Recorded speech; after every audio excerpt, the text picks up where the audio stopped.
Hi, guys. We're bringing Slider out on some really pretty cool obstacles today. So come on along as we work through getting his nervousness and his anxiety to be more manageable as he thinks through things versus reacts. All right. So you see, he's stepped on the bridge here, and this is his first time across it, believe it or not. And you notice just some nervousness here. He's pulling back a little bit. So I cue him to step up. And again, he's nervous. And he's going to try really every side to side thing. You notice he's a little bit nervous with that stick. He's just overall a nervous horse, which is why we wanted to use these obstacles here and to get him to think versus react. All right, so we're just being patient with him here. Notice the aversion techniques here going side to side. He's trying to get away. So we just give him some scratches, some loving. We wait, you see, he looked away, and that's when we ask for more. So those are the two times I'll ask for forward, when they either back away or look away. Just being patient. He's trying to get around, so we cue him back over. When he gets back to center, we release the pressure. Okay, there we go. He's stepping on, and I'm letting him smell this. That's an important part. Let him put their head down, let him smell it, touch it with their lips, whatever they need to do. Okay, and we just are patient. You notice some nervousness in his body, through his feet, overall through his body. He's thinking about going back. We just put light pressure. I'm not going to turn that into a tug of war, pulling him and bracing on that. There, you notice back legs moving, but he's nervous, so we're patient here. There, you can see his feet are freeing up a little bit here, and he didn't rush off. I like that. Pat him, reassure him. We're gonna ask him to come back again. And this is from the other side, right? Other direction. I'm on the other side. We're asking Norse to go the other way. It's good. Notice through his body language, still a little bit of apprehension, and that's what we're just trying to work out. Encouraging him to think and process this information. All right, so we're asking him to come back across here. Again, he's still working side to side, but you notice he gave up on that pretty easy this time and just decided to work across it. That's what we're hoping to do, and that's how I'll use obstacles. He did great, so we move on to the next one. This is a big bridge, right? This is high. It's narrow. It's only about 4 feet wide, and this provided a unique situation because you really can't be by their side because it's not wide enough. So I had to have him really trust and follow me forward. And he did awesome here. Again, first time across this obstacle. He did it really pretty anticlimactic. So we just moved on.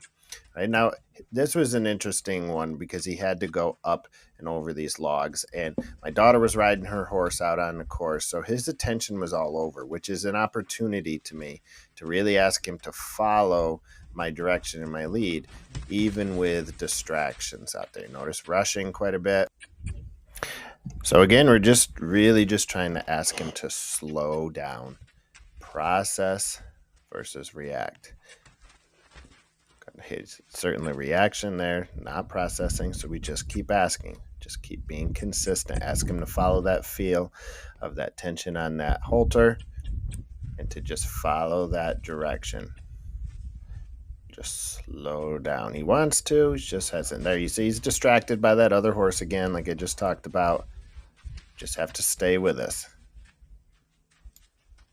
There we go. Getting his attention and his focus. Back onto it. It looks away here, so guide him back. Say, hey, work with me here, bud. There he goes. Still watching the other horse, so we'll just keep working with these. And then, as I always say, we're not training for each individual obstacle. I don't really even care about the individual obstacle. We're just using the obstacles to get them to think and pay attention and follow the feel. Good. More time here. There, slowing down. You see it's working. Just keep being patient. Good. Giving him the direction. Back and forth. That's why I love coming back and forth, because if you've watched the other videos in this series with Slider, I'll do that just to get him to slow down. As soon as he gets through a part, we'll ask him to stop and then come back. It really helps take the rushing part out of the horse that might be that one that's really forward and just wants to blow through him. Good. I like the progress there, so we move over to our cowboy curtain. Now this obstacle is interesting because you see that's a little different format. The other ones he was putting his feet on or over, and this he has to go through. You notice this is old fire hose, and you can see this gap. It's right in front of his nose. That's intentionally there to help give him almost a little bit of an encouragement, because there's a space there.